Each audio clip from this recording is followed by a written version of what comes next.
আমার বয়স 22+ বছর। আমি হেপাটাইটিস বি ভাইরাসে আক্রান্ত। বর্তমানে ভাইরাসটি নিষ্ক্রিয় অবস্থায় আছে। আমি বিয়ে করলাম, আমার স্ত্রীকে 3 ডোজ টিকা দেওয়াতে হবে যাতে সে নিরাপদে থাকে। তো আমার ভাইরাসের কথা শুনলে কেউ আমার কাছে মেয়ে দিতে চায় না। আমি বিয়ের আগে সব খুলে জানিয়ে দেওয়া পছন্দ করি। এদিকে আমার মনকে শান্ত করা খুবই কঠিন হচ্ছে। এবাদতে মনোযোগ দিতে পারছি না, মাঝে মাঝে হতাশা কাজ করে। নিজের যৌবন কন্ট্রোল করা আমার জন্য কষ্টকর হয়ে যাচ্ছে। দয়া করে আমার জন্য নির্দেশনামূলক নসিহত করবেন। আমাদের তথাকথিত স্ট্যাটাস বা আমাদের সামাজিক মর্যাদার যে একটা ট্যাবু আছে, এইটা যদি আমরা ভাঙতে পারি তাহলে অনেক সমস্যার সমাধান হয়ে যাবে। অনেক সমস্যার সমাধান হয়ে যাবে। উপার্জন কম, আয় কম, চলতে পারি না। আপনি স্ট্যাটাস পায়ের নিচে পিষ্ট করে ফেলেন, দেখবেন চলতে পারবেন, কোনো ব্যাপার না। আমাদের খেয়ে পরে বেঁচে থাকার জন্য খুব বেশি অসুবিধা হয় না। অসুবিধা হয় কিসের জন্য? ভাবসাবের জন্য। এই ভাবসাবটাকে যদি পায়ের নিচে মাড়ায় ফেলানো যায়, সব সমস্যার সমাধান হয়। এই জন্য পরিবারের সবাই মিলে বসে সিদ্ধান্ত নিতে হয় যে আমরা কোনো ভাবসাব বলতে কোনো কিছু রাখবো না। আমরা কারোর সাথে কম্পেয়ার করতে যাব না। আমাদের সমাজে কারোর সাথে কম্পেয়ার করার দরকার নেই। আমরা আমাদের মতো ইউনিক। সবাই আজকাল এটা করে, বিয়ে হলে এত টাকা খরচ করে, এটা হলে ওইটা করে। তো যারা আছে সে করতেছে, করুক, আমি করবো না। আমি আমারটা নিয়ে অনেক হ্যাপি। মানুষ দুনিয়াতে সুখে থাকার মূল মন্ত্রই নবী করিম সাল্লাল্লাহু আলাইহি ওয়াসাল্লাম আমাদেরকে বলে দিয়েছেন, আল গিনা গিনান নাফস। মনকে যদি সে প্রস্তুত করে যে আমি আল্লাহ যা দিয়েছেন এটা নিয়ে অনেক হ্যাপি থাকবো, তো এর চেয়ে সুখী মানুষ পৃথিবীতে আর নাই। সে আসলেই ধনী। আর যার 4 তলা 6 তলা করার পারমিশন পাইছে, 6 তলা করা শেষ হয়েছে, এরপরেও রড বাইর করে রাখছে ছাদে। কেন বাইর করে রাখে?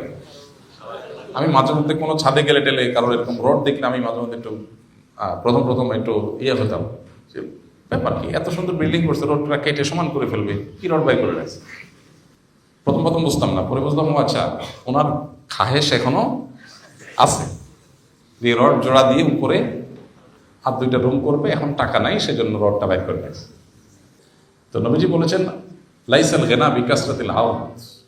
অনেক প্রাচুর্য, অনেক সম্পদ হওয়ার মধ্যে সচ্ছলতা নিহিত নেই। 6 তলা 8 তলা হওয়ার পরও আরো রড বাইর করে রাখছে। এই লোকটা ধনী না গরিব? কেন গরিব? টাকা নেই। টাকা থাকলে তো রড বাইর করে রাখতো না। তাহলে বেচারা আসলে কি গরিব।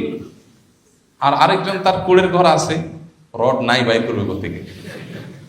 তার যা আছে সেটা নিয়ে সে বিশাল হ্যাপি, অনেক হাসি খুশি।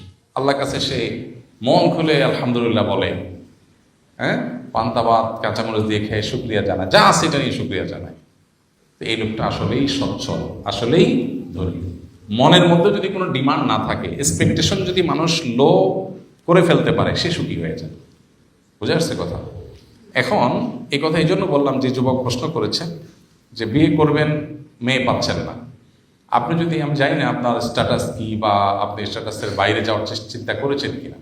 বহু মেয়ের বাবা আছেন, বহু মেয়ের বাবা আছেন যারা তাদের মেয়েকে বিয়ে দেওয়ার জন্য কোনো রকম একটা ছেলে হলেও দিবেন, পাচ্ছেন না। এরকম বহু মেয়ের বাবা আছেন। আপনি যদি স্ট্যাটাস থেকে একটু নামার চিন্তা করেন, তাহলে দেখবেন আপনার জগৎটা অনেক কি হয়ে গেছে, অনেক প্রশস্ত হয়ে গেছে, অনেক প্রশস্ত হয়ে গেছে। তো আমরা বেশিরভাগ মানুষ স্ট্যাটাস থেকে নামতে চাই না, মনে করি না আমার একটা মিনিমাম একটা স্ট্যাটাস লাগবে। তো বেটে বলে হয় না, স্ট্যাটাসও হয় না, বিয়াও আর হয়।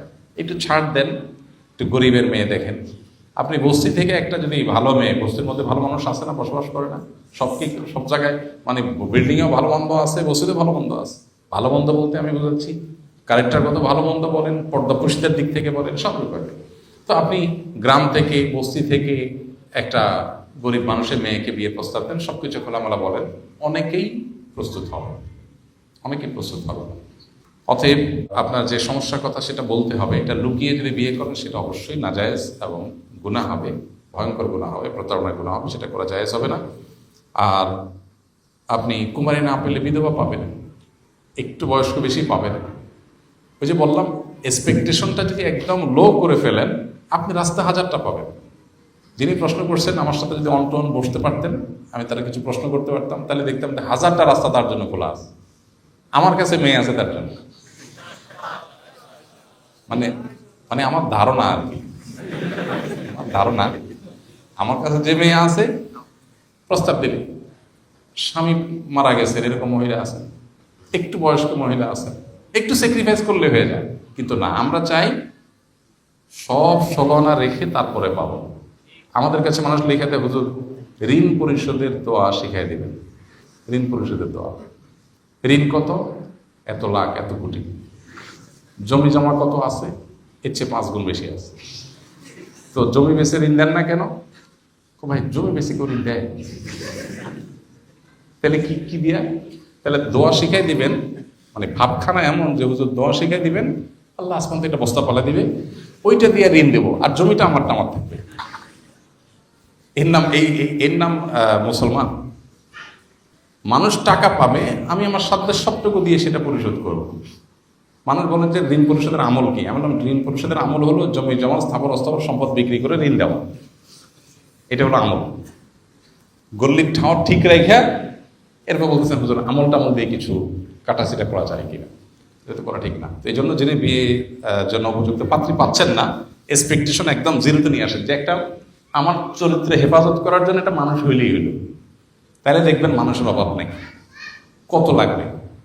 আপনি রাস্তায় গেলে দেখবেন যে অসংখ্য মানুষের অপশন আপনার কাছে মাথায় বেরোচ্ছে, কিন্তু বলেন যে না একটু স্ট্যাটাসে তো লাগে, একটু ফ্যামিলির মর্যাদা আছে, ভাব সাব সব চাইবেন, তা তো হয় না। এই জন্য এক্সপেকটেশন কমিয়ে আনা, এটা হলো সবচেয়ে বড় বিষয়। আল্লাহ আমাদেরকে তৌফিক দান করুন। আসুন্নাহ ফাউন্ডেশন, উম্মার স্বার্থে সুন্নাহর সাথে।